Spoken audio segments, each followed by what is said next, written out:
Life, the flow of life doesn't stop for anything or anybody.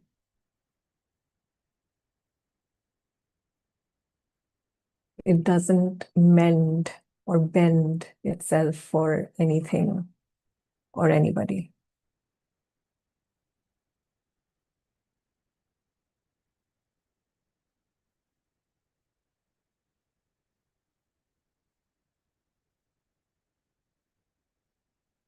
No matter how much I may insist on it, or no matter how much I may try to control the outcome, try to bend the circumstance, try to manipulate the other into agreeing to what I want them to do.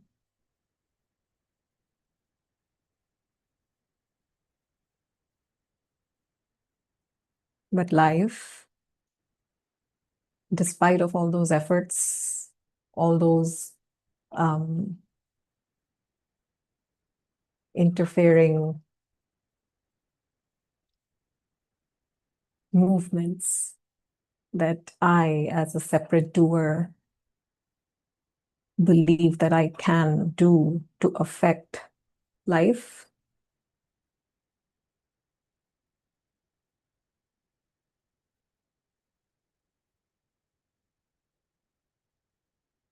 maybe that's suffering.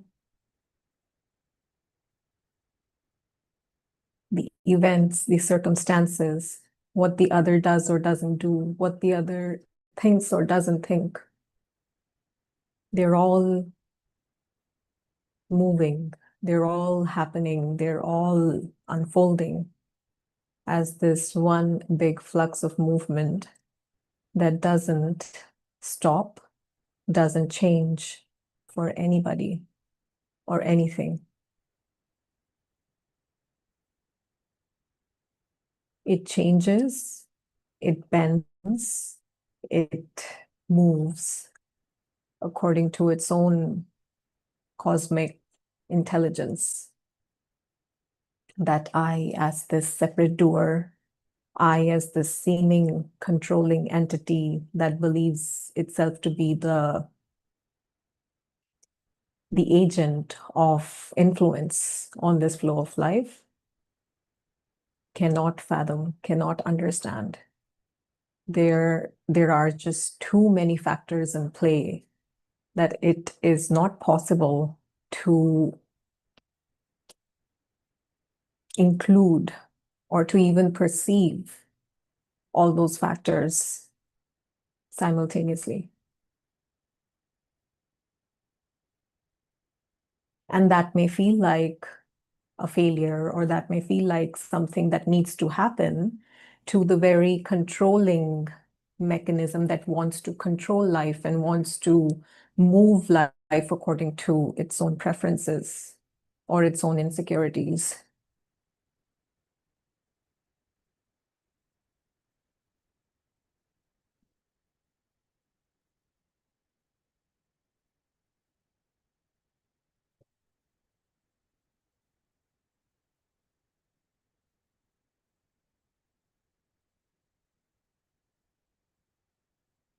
The very possibility, the very arising of non-interference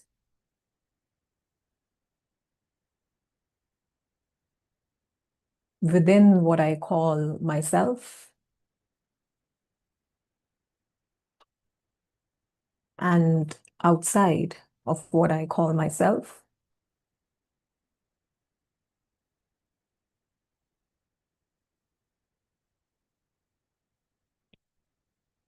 is the very effortless, natural,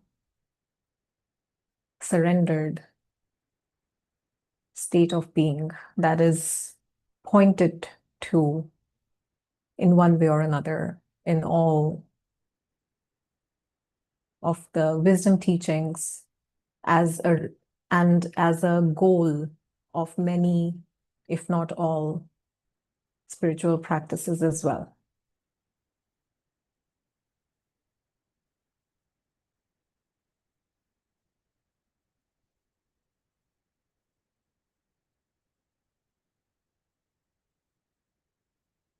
Non-interference doesn't mean non-participation. It doesn't mean that I stop talking or I stop eating or I stop transacting in, let's say, interhuman relationships, or it doesn't mean that I stop living the way I'm living daily life.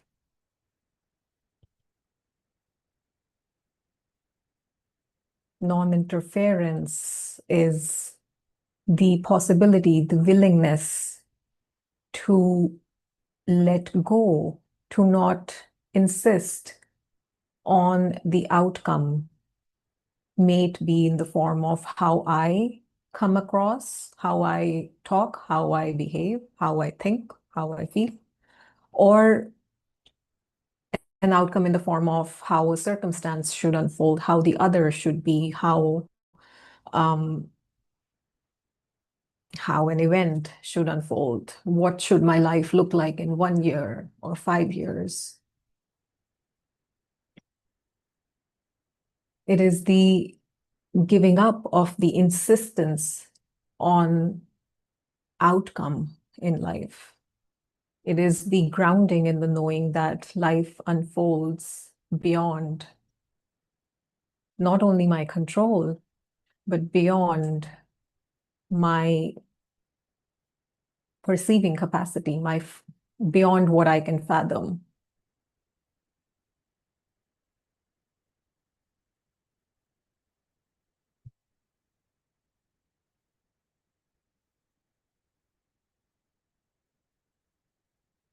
And this recognition, this possibility of seeing this is possible in each moment, in whatever might be happening. I might be boiling some water for my tea, and then I'm picking up the kettle and pouring the water in my cup. And the water, instead of going completely in the cup, just spills a little bit on my hand and my hand burns. Well, there it is. Life is not in my control. If it were, I would have never chosen for my hand to burn.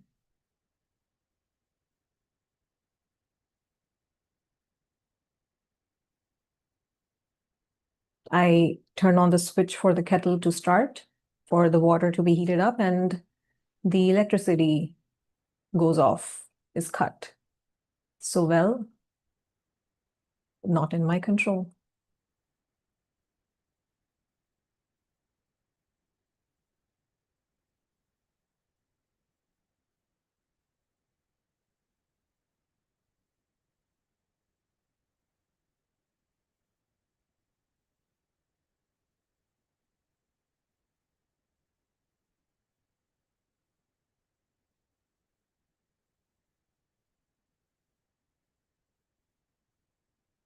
It is not only in just these little things in each moment that show us that life is happening outside of my seeming agency of influencing life.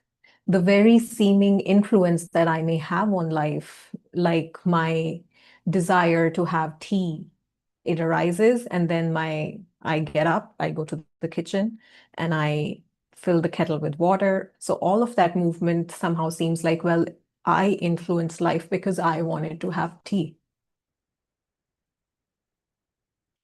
including my very own preference to have tea in that moment is the one big movement of the flow of life unfolding as it does. Where did that desire come from?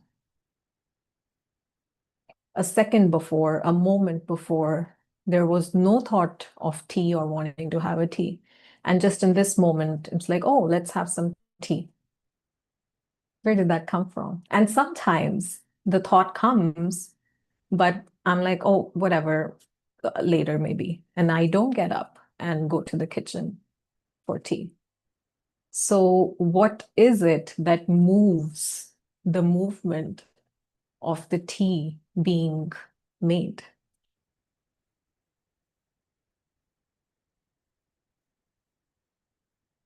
The very thought arising, the grabbing of the thought, interest in taking action based on that thought, action happening. So the body moves, gets up and moves to the kitchen, and finishing the whole act of steeping the tea and then pouring it in a cup, picking up the cup and enjoying the tea.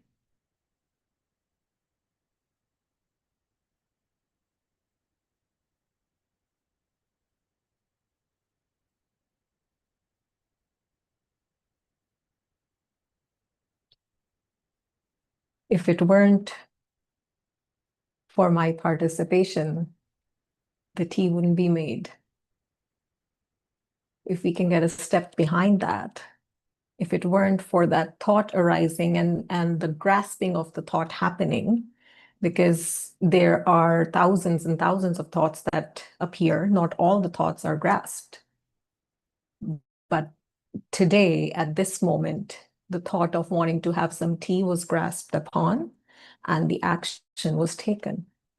And the flow of action took place in the way that the tea actually got made and was enjoyed. What may happen, let's say the tea was made, the cup's in my hand, and my pet cat or dog just jumps over the cup and spills it all over. Well, there you go. The tea was made, but not to be enjoyed, but to be spilled all over.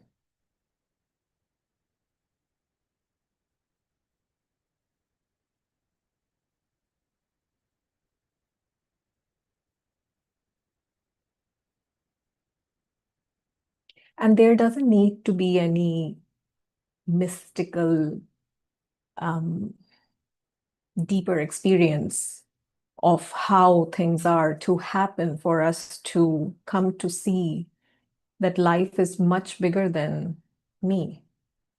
Life is much bigger than what I want, what I don't want, what I'm afraid of, what I want should happen, what I'm working towards. In fact, all those desires or fears or whatever I seem to be living is included within the very fabric of life. If it weren't for the flow of life to be the way it is, my desires, my fears, my insecurities, my achievements, my preferences may look very different.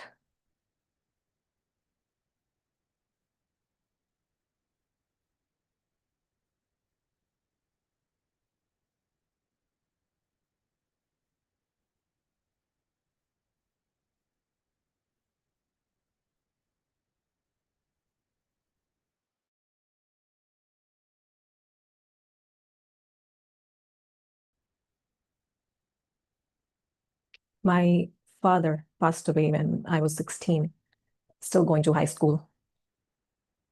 And I've been blessed with a wonderful woman as my mother.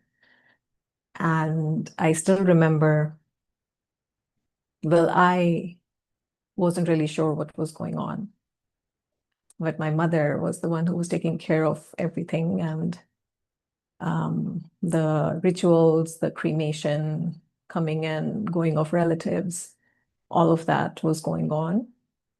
And it was, I think, the day of cremation. The cremation had happened, and in the evening, my mother was getting ready. And I remember my father's younger brother was talking to her and asked her, "What are you doing? Like, where are you getting ready to go? What's up?" And my mother said, "Well, there's some work left. Um, it's been a couple of days since the work hasn't moved forward. The work that my dad did, the business that he ran." So she was getting ready to get the work moving now that the cremation had happened.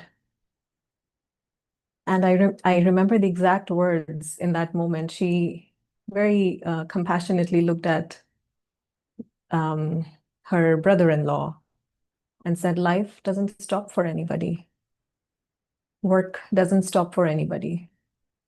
What has happened to us, but the clients deserve what they deserve. They deserve for the work to take place on time.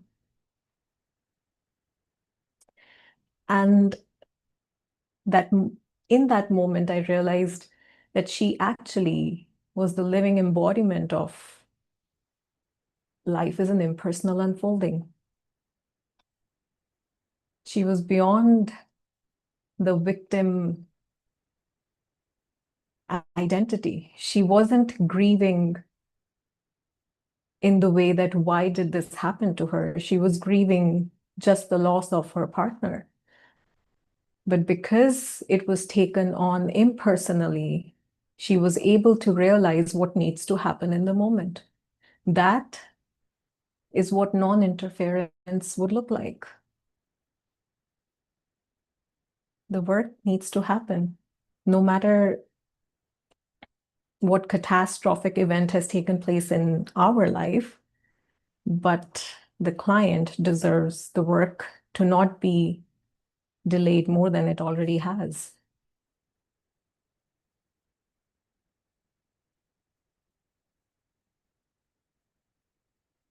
And that is exactly what non-duality in daily living looks like.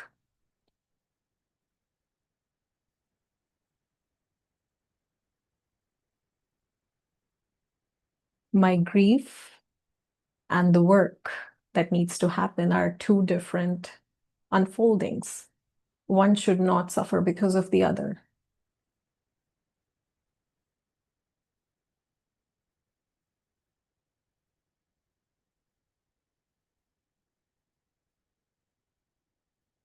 There's no need for one movement to interfere in the progression or regression or the natural unfoldment of another movement.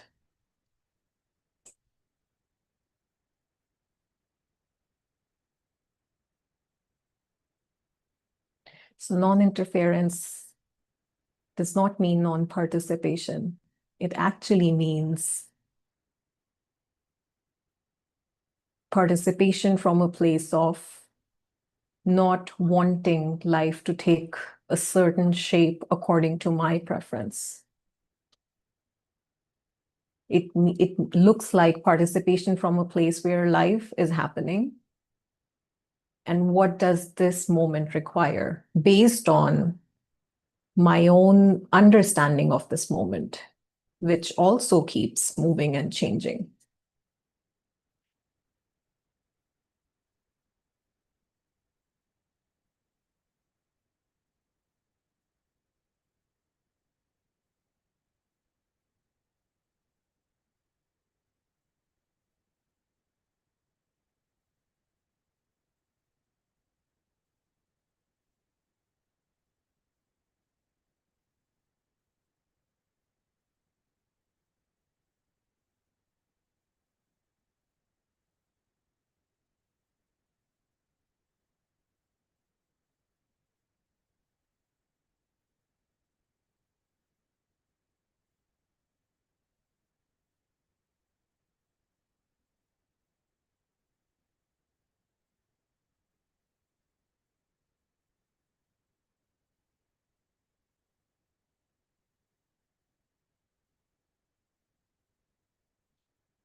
A leaf dries out and then falls from a branch of the tree and is blown away by the wind in one direction and then in another direction. And then there's no wind, it falls to the ground. And then it rains, the leaf gets wet and then decomposes into the ground slowly. There is still participation of the wind and the branch and the leaf and the water and the microbes that are decomposing the leaf, and the leaf dissolving slowly and gradually. That is what participation looks like. And that is exactly what non-interference also looks like. The leaf doesn't insist on moving in a certain direction or not decomposing in this particular moment.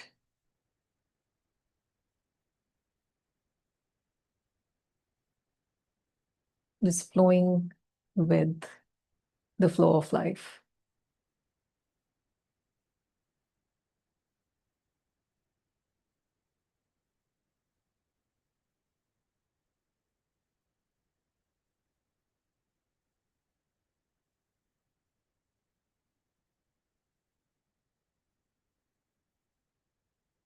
There are so many examples in life that just show the beauty of surrender. Everything that we see around us is unfolding, is taking place, is moving in full surrender. We light the incense stick, and there is smoke that just comes from the stick, and it moves and bends and goes up and then spreads out and then somehow visibly dissolves where it's not visible anymore at a certain point. And if we just sit and observe that for even a minute, that's surrender right there. The incense stick is being burned in full surrender, and a fragrant smoke is appearing from that burning. And that smoke in itself is fully surrendered and moving to whichever direction the air, the wind moves it, taking whatever shape.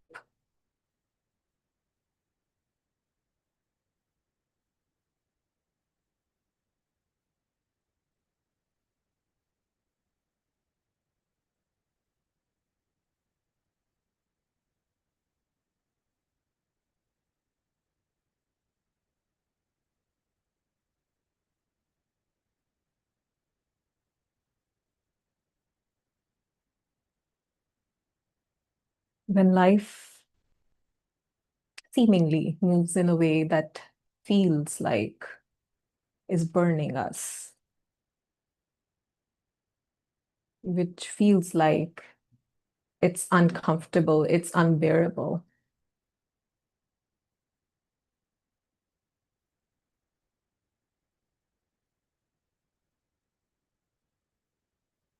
Is it possible to be like that incense stick that gives out a fragrant smoke that freshens up the environment out of that burning?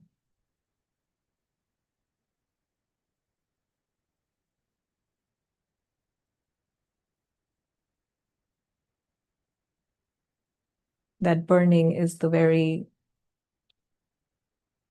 deepening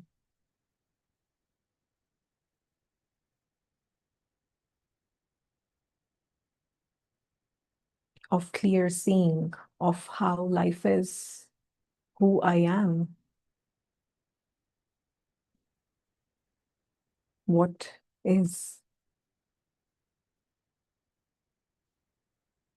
That burning is the very burning of the illusion of control, of the very illusion of attachment, that life needs to be a certain way, I need to be a certain way, the other needs to be a certain way for everything to be okay.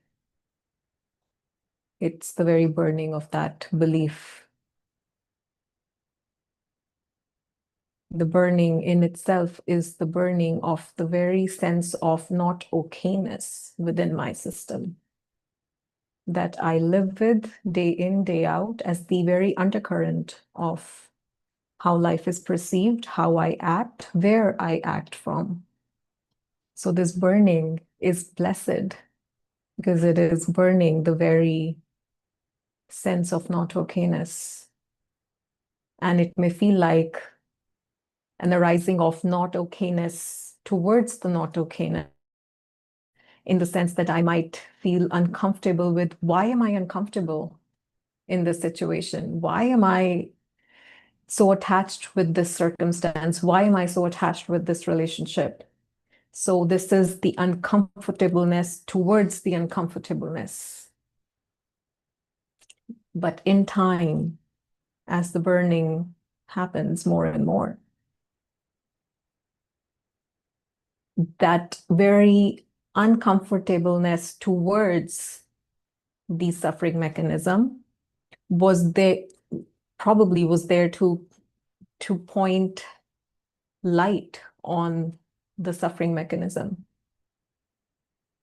When I'm not uncomfortable with what is going on in the circumstance, but I'm uncomfortable with the fact that I feel affected by the circumstance in a way that it feels like my being affected is the problem and not the circumstance, is already burning, have taken place successfully. It's already grace of God. It's already the very sign that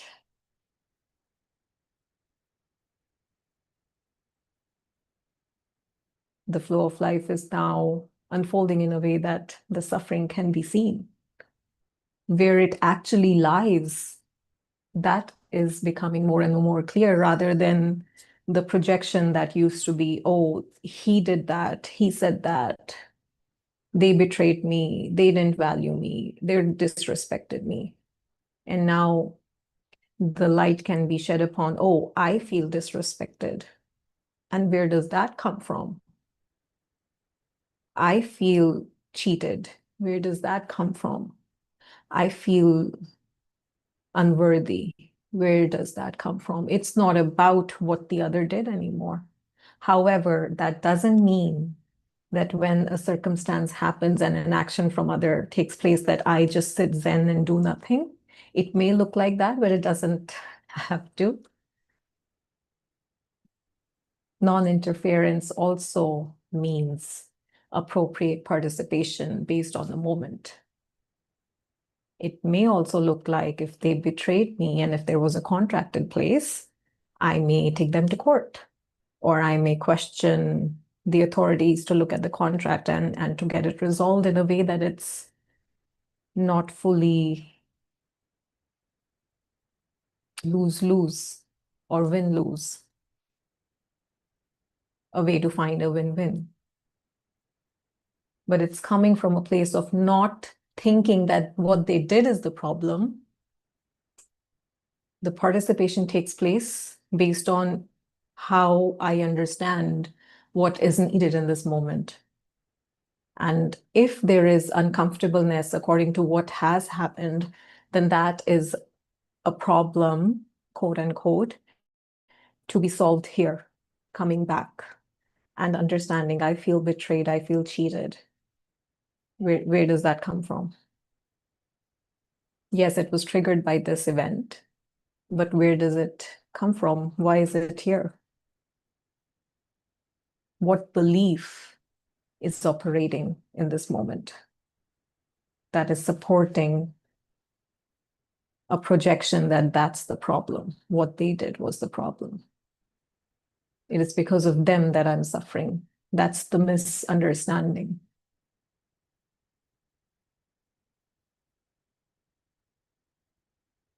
And when suffering can be seen for what it is within,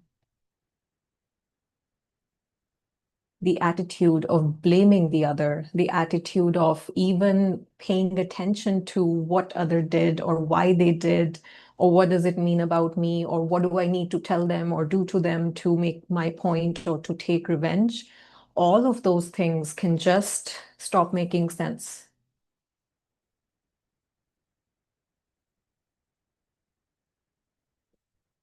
And then my inner dialogue can be about, oh, look at this. There's uncomfortableness in here. Let's look at that.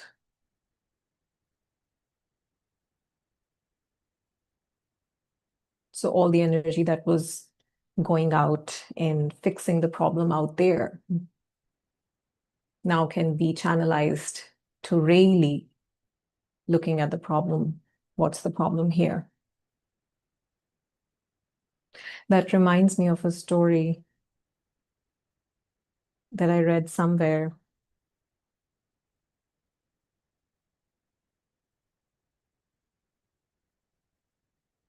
where the story asks the question, when a snake bites you, do you run after the snake to take a revenge to kill that snake because it bit you? Or do you stop and address the bite or address the poison that has entered your body? So will the poison be taken care of by running after the snake and killing the snake because it bit you? Or will it be solved by going to a hospital and taking care of the poison that's already in my bloodstream now? And it is a very potent pointer towards suffering is not out there. Suffering is what I call within myself. And what happens out there at the best is merely a reflection of what's in here. So until there is something to be triggered, something might happen out there that does trigger me. And thank God for that. That is already the grace of God. That is already the very auspicious burning of the incense to show us that, look, there's still something that is being avoided or being attached to or being believed in as a misunderstanding. Look, there is still interference going on here. And that is the living spiritual practice without sitting on a cushion meditating for 20 minutes or 1 hour or 2 hours. But this, in each moment, the live feedback mechanism that goes on out there, in here, out there. It's just a choiceless, tireless exchange that keeps happening. So the very duality itself becomes the pointer to the non-duality of it all.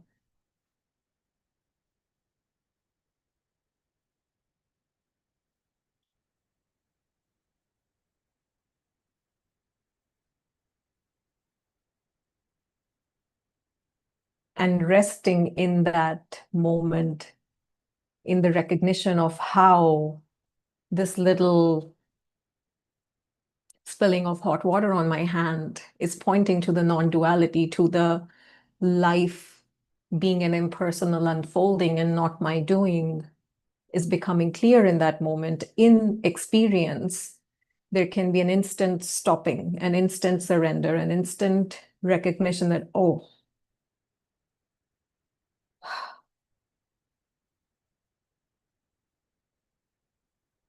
so then we don't need to go anywhere to find God. The very stopping in that very moment is the meeting with God, is the very grounding in the self while being the person, while living life, while steeping my tea, while putting an ointment on the hand that has been burnt now.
Today feels like the day of stories. There's another one that I'm remembering. Well, it's not a story, but kind of an example.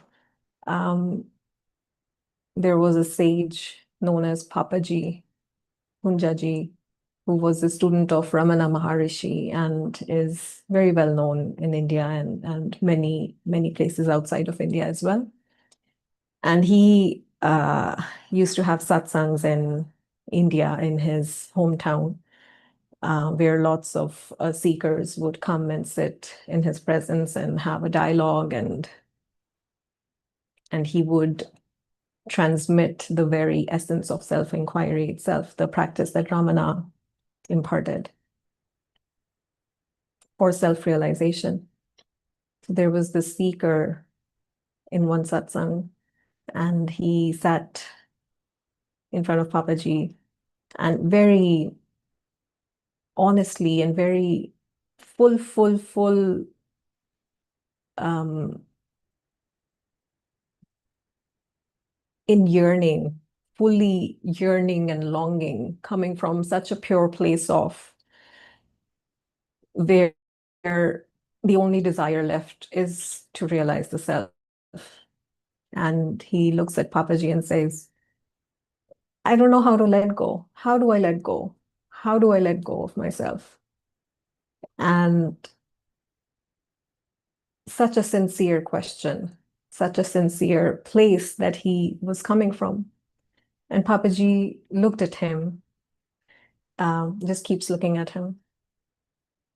1 minute, 2 minutes, 5 minutes, 15 minutes, 20 minutes. So the seeker, the questioner,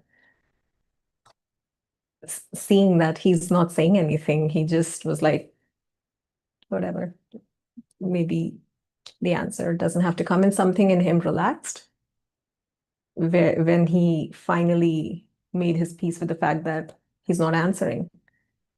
And in that moment, Papaji said, this is how you let go. And everybody burst out laughing. It is the very giving up of the mind that wants an answer to the question that it so diligently believes to be the key to its problems.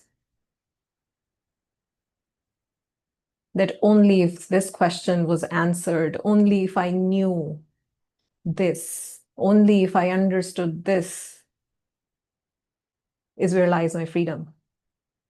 And when that insistence, that very identification with the question, somehow you're tired of holding on to that stance, that tangent, and something is like, you know what, whatever. Well, that's letting go right there.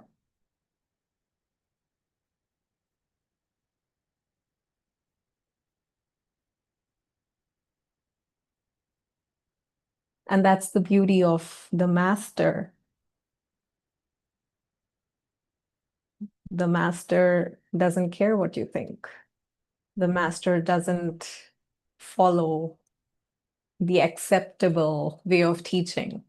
They just mess with your mind to an extent that the mind itself can drop its shenanigans and just laugh it all out.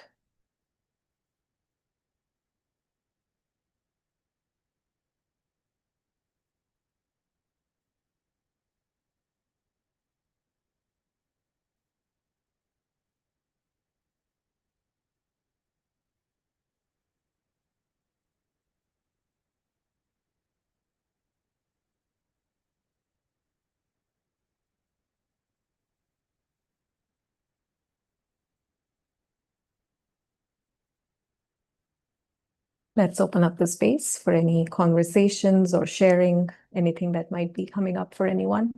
You can raise your electronic hand and I can unmute you.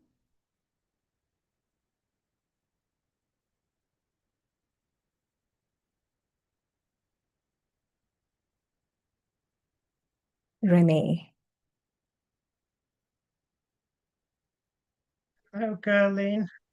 Hi, Renee. Um, I've been thinking a lot about life being an unfolding and a happening, and that I'm not really a doer, but that life is doing my actions through me. Um, but it seems like um, I I kind of use that to give in to temptations and desires and not stand up to people being becoming passive, thinking like, oh, for instance, oh, there's some chocolate. I know it's not good for me. I know, I know I shouldn't have it. I know it's a worldly desire and it won't bring me true happiness. But I'm not the doer and life's an unfolding. Let's just see how it unfolds. And then I get the chocolate and eat it. Or or if someone else is if someone else is behaving in a way that I think is not really acceptable, um, but I don't really want to challenge them because I'm not very brave or I don't want the consequences. I'll just think, well, they're not the doer. They're not responsible for what they are saying or doing, really. It's God doing it through them.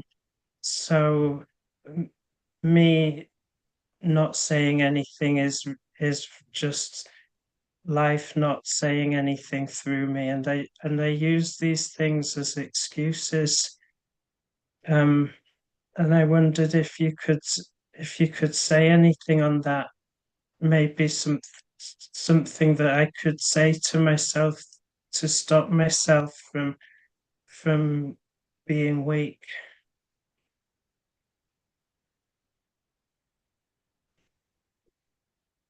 Thank you for your question, Renee. It's such a courageous sharing to be able to even recognize that the teaching is being used as an excuse that already is clarity, I would say.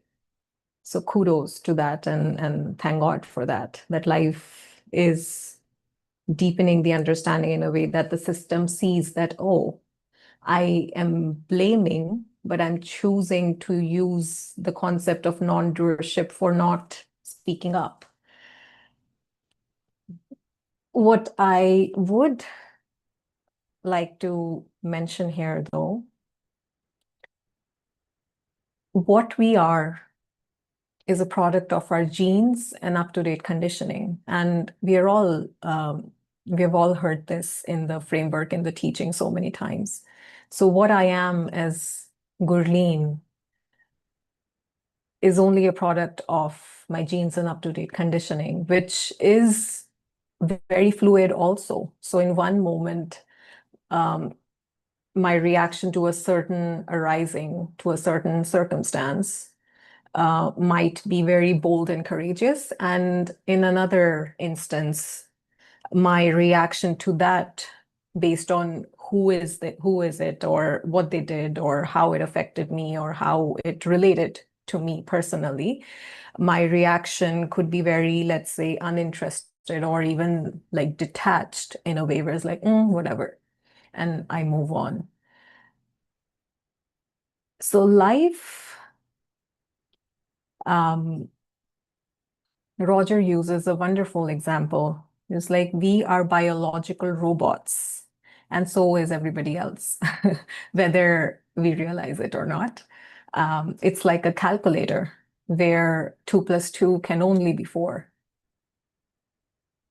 So whatever my genes and up-to-date conditioning is in this moment, however that is supposed to react or mix with the event, depending on the unfathomable factors that are out there. So let's say if my mom says something to me, I burst out shouting out of my own, let's say, trauma with her, or my fearlessness towards her, where I don't think twice and I'm like, I'm fully out there telling her that she's doing something wrong. Or even out of concern, if I can see that she is harming herself, I I don't need to be brave to go and tell her in that instance, let's say, based on how my genes and up-to-date conditioning are again. And in another instance, let's say it's my father doing some a kind of behavior that I don't agree with, or he's indulging in, let's say, a narrative in politics or whatever that I don't agree with and I feel strongly about. But because there might be a different dynamic between my father and me, so based on my genes and up-to-date conditioning, I may feel timid where I don't say anything throughout his full belief in the propaganda, and I may be just sitting quietly like a 10-year-old girl scared of standing up to his father. And again, that's a product, that's a result of my genes and up-to-date conditioning. So what I do want to say is, what's wrong with being weak? Unless it is harming us in a way that might be abusive. So if it is an abusive situation, then yes, it might be very useful to seek help and take action to get out of that situation. But let's say if there is someone speeding on the road and I don't shout out saying, hey, look, it's school zone. And if I choose to just stay quiet and internally think that I hope they realize that they shouldn't drive this way and I don't say anything, that's okay. That doesn't make me weak. And I love how you used the example of giving into worldly desires, eating the chocolate, even though I know my happiness is not to be found in the taste of that chocolate or in the full indulgence in the full block of chocolate.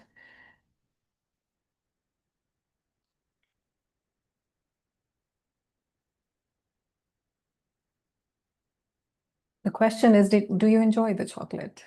And let me unmute you again. Do you enjoy eating it when you eat it? Yes, but I know, well, chocolate was just an example, but I know that there are negative consequences to giving in to some of these temptations, and some of them they they could be seen as an abuse of the self, really, and even if it's not harming someone else, if it's harming myself, then it's still not good. Yes, I agree. If it is an overindulgence where I see that I am indulging from a place of, let's say, numbing my discomfort. So if there is suffering, and if I'm using food or chocolate as a refuge to numb down that suffering so I don't have to look at it, at one point it is necessary. That's just how I am trained, how my system is trained to regulate the system. Because if there is a lot of suffering, there needs to be a way to finding some regulation, some form of regulation where there can be a brief moment or a brief time of relief, if not actual falling away of suffering, but relief in the sense of where I can just and relax for an hour or a day or half a day or whatever it may be. So if I'm using, let's say, again, just as an example, if I'm using food for that, then yes, there is a negative consequence of me gaining weight, my body being more prone to physical health problems because of overeating or because of eating without really body needing it. And although at one point there is an understanding while I'm eating, if there is a knowing that, yes, I'm eating out of suffering, let's say, I'm not eating out of hunger, I'm not even eating out of enjoyment, I am eating out of suffering. Is it possible to not be ashamed of that in that moment? So rather than our intention moving towards the direction of wanting to change the indulgence out of suffering, is it possible to just question that, can I just let myself do it without feeling like I should do different or I should choose different? Because here we come back again, because I am not the doer of it, because it is in my genes and up-to-date conditioning to just run and find refuge in this food right now. And is it possible to not blame myself or thinking that life should be different? Because if my happiness is not to be found in indulging in that chocolate, my happiness is also not to be found in not indulging in the chocolate or to not being dependent on the food, because that also will be just another outcome that life may bring about, which obviously will be healthier for my body, but that's also not where my happiness lies. So is it possible to be okay with me indulging in something to regulate or to forget about my suffering for a moment? And yes, there are consequences to everything. So even though I know, I understand the consequences, can I just let this happen? And what we may find more often than not, that if there is a possibility to not judge ourselves for giving into the worldly desires in your words here, if I were indulging in eating, let's say, a whole block of chocolate and then feeling even worse about doing that, if there were a place where it was possible to just say, you know what, I know I'm eating out of discomfort. Let me see how. It's like a child is throwing a tantrum for pop. And the mother sometimes has to discipline the child, and there's like, you know what? No, you're not getting anything. Go to your room. It's a timeout. But sometimes the mother would be like, just hug the child, cuddle with the child, and then do give them a lollipop where they feel like, oh, I don't need to throw a tantrum to get the lollipop. So if there is a possibility to just allow myself to indulge from a place of, you know what, it's okay. So what may happen in time from that attitude is that instead of needing a full block of chocolate like before, I may feel that the suffering is regulated with half a block of chocolate, maybe, or maybe one piece less than before.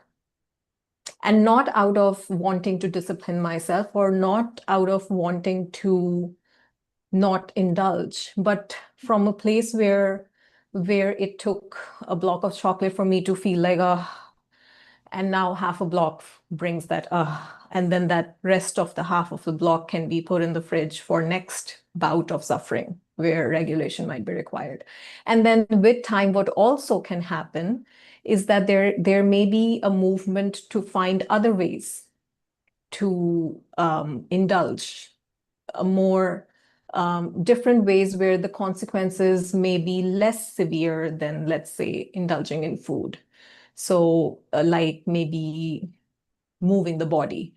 So maybe dancing becomes a way of handling the like sudden arising or bout of discomfort that really just unconsciously makes us move towards the fridge or order in the food or whatnot.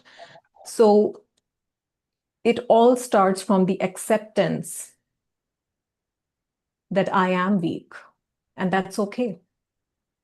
And from that's okay, there may come an arising to find better ways to,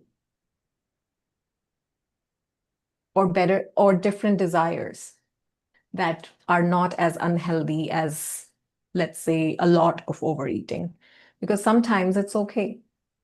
But if it's a lot, and if the feedback is coming back in the system where we are realizing that, oh, like I'm gaining weight, I can't move as well as I could, or my reports are showing that I need to cut down on, let's say, fried food or whatnot, then that feedback in itself also brings a change in attitude, a change in choices. So sometimes life makes us um, not indulge.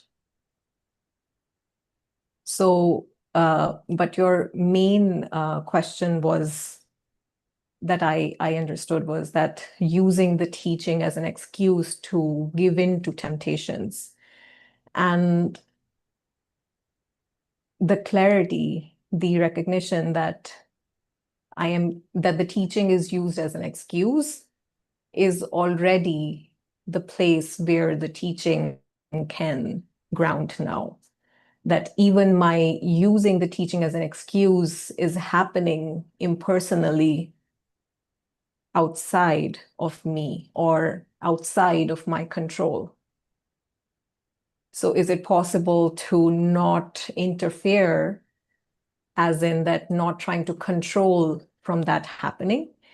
Recognition and awareness is enough. Where there's awareness, oh, look at that, I just used non-doership to run away from a circumstance. Why did I do that? Because I think I'm weak. Okay, is there shame around that?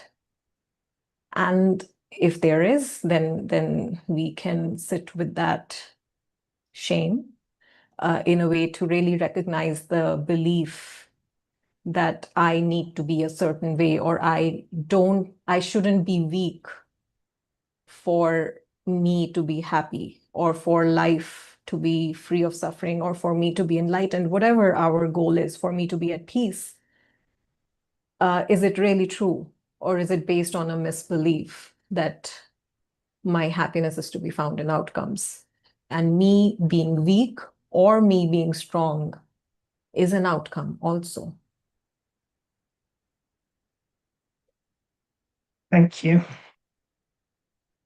Pleasure, Renee. Thank you so much for sharing.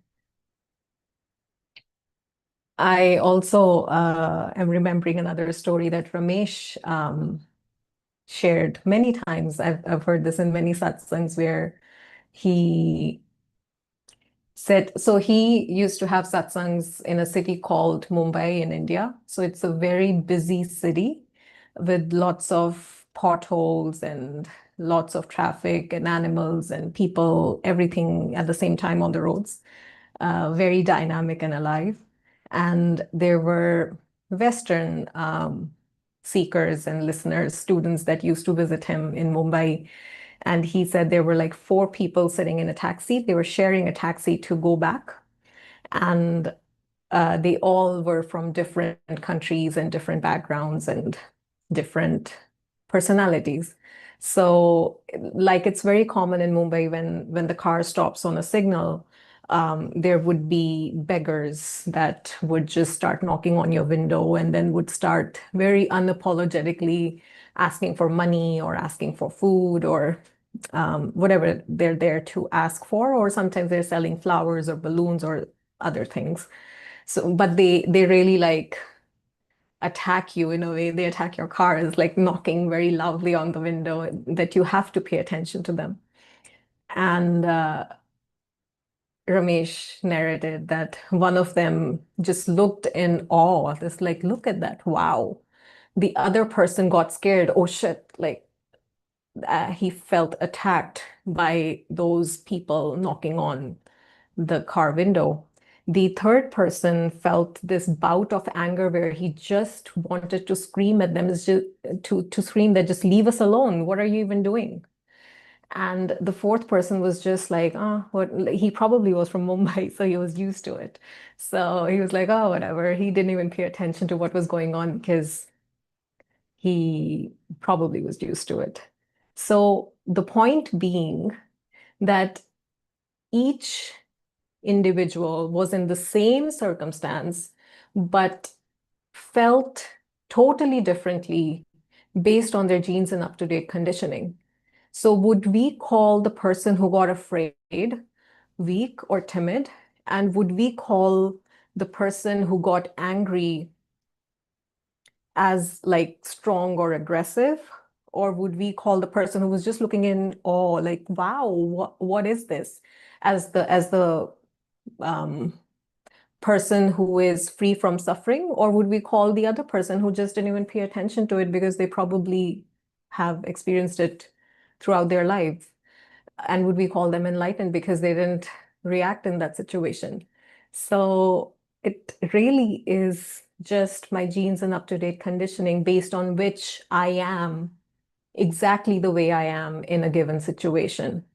And because I am this way in this situation, in this moment, does not mean that I will be the same in this situation in some another moment. Because in another moment, my conditioning will be different. The situation, somehow, it may look the same, but it will be different because it's in another moment happening and unfolding the way it is. So we sometimes feel like, based on the past patterns, um, our system is so used to and habitual of making conclusions that this is the way I am, which sometimes is true also.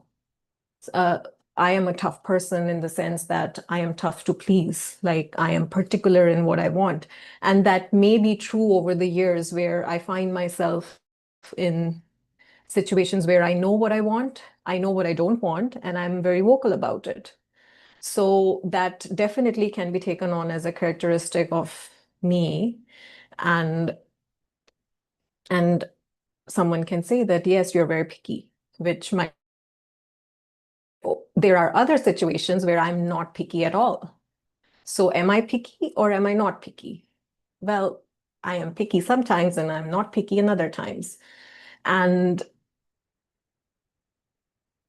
and then also questioning the labels. Like, for example, when we use the label weak, I am weak. What does weak mean? Really? Does weak mean not standing up for myself? Or does weak mean um, allowing myself to indulge? Or does weak mean um, forgetting um, to inquire into myself?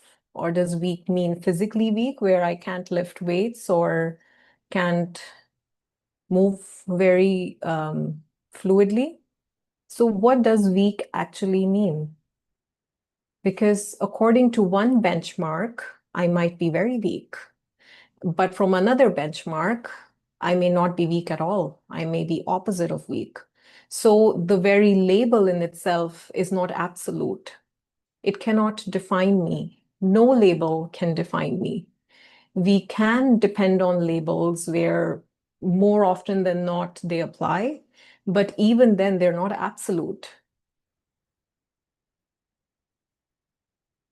And the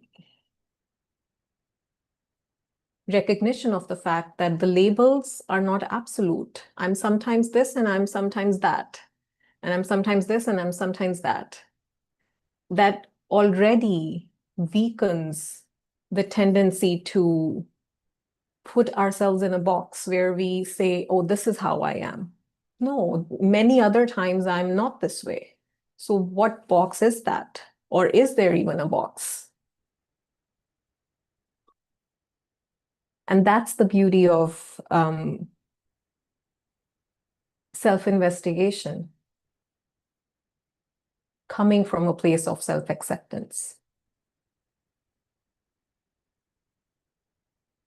So it already is very brave to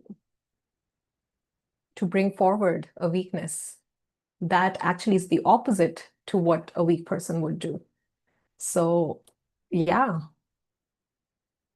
to me in this moment, I don't see a weakness. I see the courage, the strength of bringing forward and exposing what seems like a weakness.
Shiv.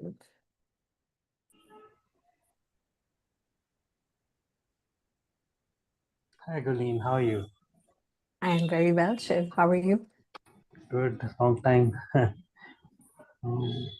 About strength and weakness. So there's something that I'm planning to do, and hearing you talk about how we are so insignificant in the grand scheme of things, and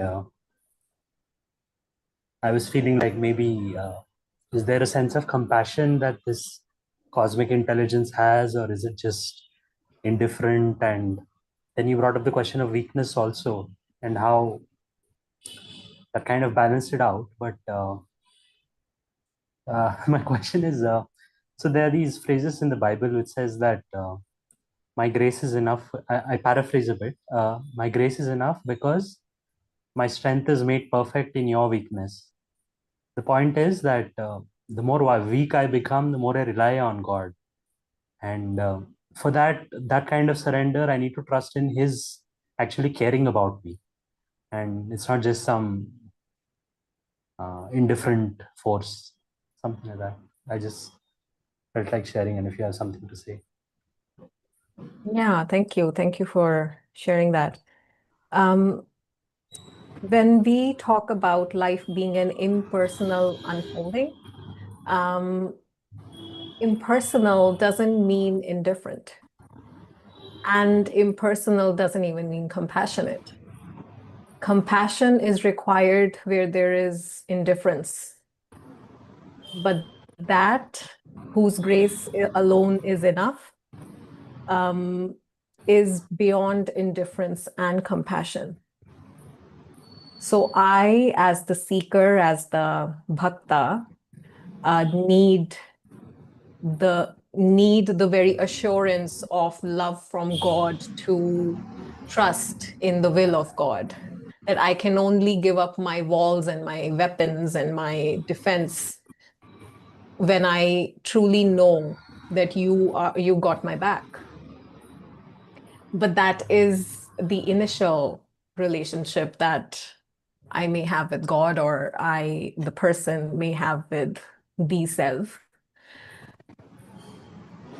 At a point, there is no need for any confirmation of compassion or indifference. There is no need for assurance that life is going to be my way or life is going to be in my favor, whether that means the spiritual evolution or whether that means the material evolution. So there is no need for even enlightenment to happen. That is the kind of surrender that may happen, that, you know what, may it be suffering, may it be falling away of suffering, it's the same because it's all you. And that is the result of the ultimate, in that phrase that you paraphrase from the Bible. So that is the fruit of the ultimate weakness of me and the absolute power or strength of the grace of that, where there is literally no question and no need for an answer. But the building up to that, so you say that's the end point. But if I were to take an example, like say a toddler, and the toddler falls down, and I, as a caregiver, can be like compassionate, or I can meet the child at the level it's at and gradually give it challenges only that it can surmount through some effort, and instead of demanding it to be a athlete. And eventually, who knows, through that process, by this compassionate supporting and overcoming of its weaknesses, it might reach a point where it becomes an athlete.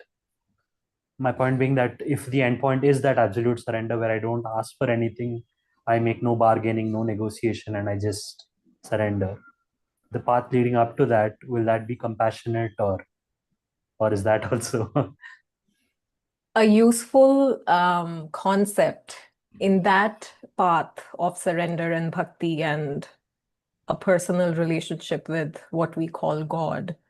A very useful concept or a belief worth holding on to is that I'll narrate that in another story night tonight.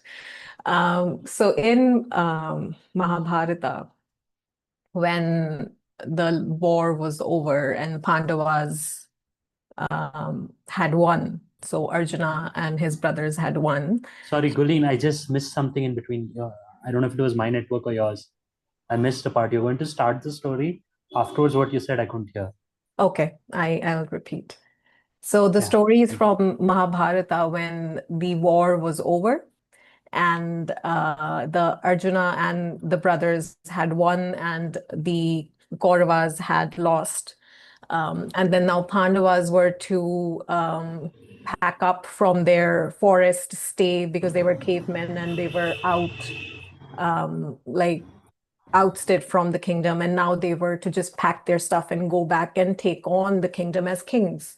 So they were packing up, and the mother of the Pandavas, whose name was Kunti, and please correct me if I'm wrong, because you also would be aware of the facts and names and figures. So please correct me if I'm taking the wrong name or anything.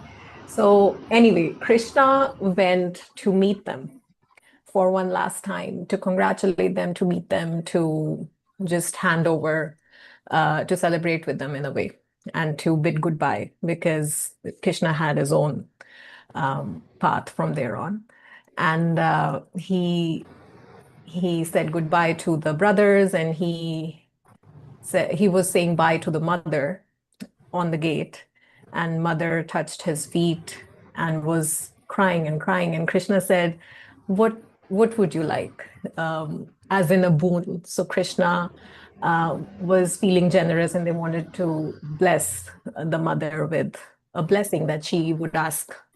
So Krishna said, ask for anything. And Kunti, being the surrendered embodiment of a bhakta that she was, she cried and she looked at Krishna and said, Krishna, give me all the suffering in the world, because it is only when I'm suffering that you stay by my side. And now that the suffering is ending, you're leaving. So I just want suffering so you can be by my side all the time, like you have been until now. And that is the only blessing that she wants to ask for. So it is that kind of surrender on this path where the companionship, the mentorship, the support, the guidance of God, of Krishna, is of utmost priority. No matter anything else, even if Krishna would hit me or give me suffering or leave, like pretend to leave me. The only thing that I don't want is for me to be separate from you. So even if you're indifferent to me, just don't leave me. Meera never met Krishna. Meera wasn't even even in the time when Krishna was there, and yet Meera has been known as the biggest bhakta of Krishna just by that little baby statue that she got as a child, and she just fell in love, and she could fast for 90 days because she wasn't allowed to go to the temple of Krishna. And she was like, I'm not going to eat if you're not going to let me go to the temple. So she was ready to die. So on Bhakti Marg, the concept that God, indifferent or compassionate, is the only priority.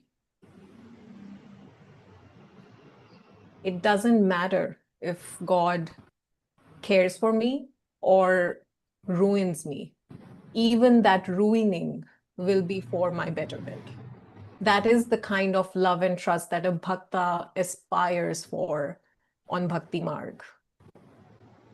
So it doesn't really matter if there is indifference or compassion, because what I feel for him is what matters.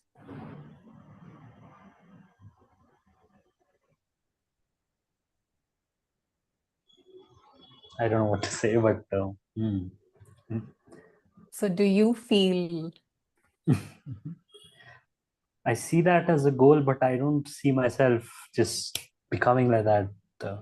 Of course. Yeah, Of course. but yeah, but it's something. Yeah, I would like aspire. I'm not so sure. But even on this part, this is what I'm talking about. Even here, if I rely on my strength, it becomes a performance or a responsibility on my part to become the greatest bhakta possible, like Mirabai or Kunti Ma. Then that's like too much pressure, and somewhere I have to trust in him by that Yeah. he'll cultivate me like a crop, Yeah. and I'll become a big tree eventually. But I can't do it myself. Or there is no need to become a big tree. I can just be a single blade of grass. Whatever you make me, you make me. Yeah. Whether I get destroyed or whether I become the mightiest, whether I become Meera or whether I become Duryodhan in this context. It is you that is doing it. So do whatever you will. I don't need to become selfless, and I don't need to become fully free of selfishness in this way where I can't fully surrender to your will. If I am selfish, you're doing. If I'm selfless, you're doing. If I'm good, you're doing. If I'm not good, you're doing. But that, again, in the previous conversation with Renee, when we were talking about using the teaching as an excuse, so that doesn't give me the privilege to go out and slap people saying, oh, I'm bad. It's his doing. But then that will also have a consequence. You'll probably be put to jail. Then that has to be accepted. I can go and slap people, but then if I'm put to jail, that is a consequence of that action. Also his doing. Yeah, it's not being selective. That's you said that at one point before. Yeah, all of it is his, good or bad. Yes, non-interference with what is, and what is what is. It can be anything, or it can be exactly how I want it to be. It can be totally against what I want it to be, and what I want is also within that flow of what is, not my choice. What I want, I may want completely different a moment from now. I used to want completely something different a year from now. Like what I am today and what my priorities and desires are today are completely different from what I was a year back or 5 years back or 10 years back. So if that didn't remain, who's to say how long this will remain? Yeah. So just taking it all lightly, that today I feel like I want to be the biggest bhakta. Today I feel like I want to surrender. What does that even mean? Can I surrender to the desire to surrender?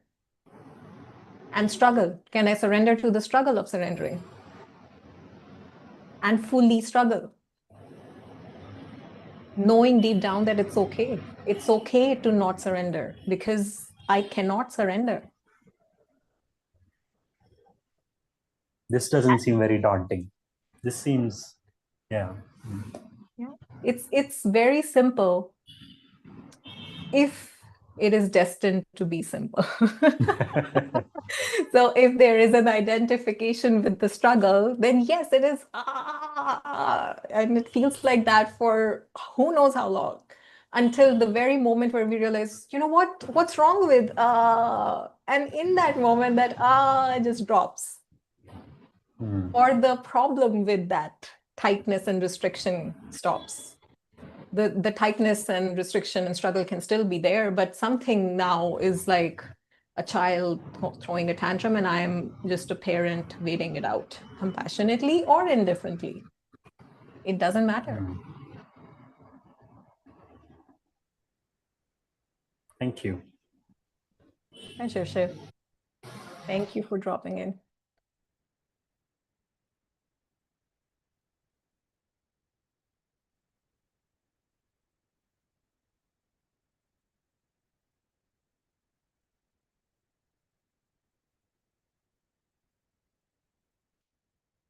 Thank you, everyone, for joining today. Thank you for your time. Until next Sunday, I love you all. Bye for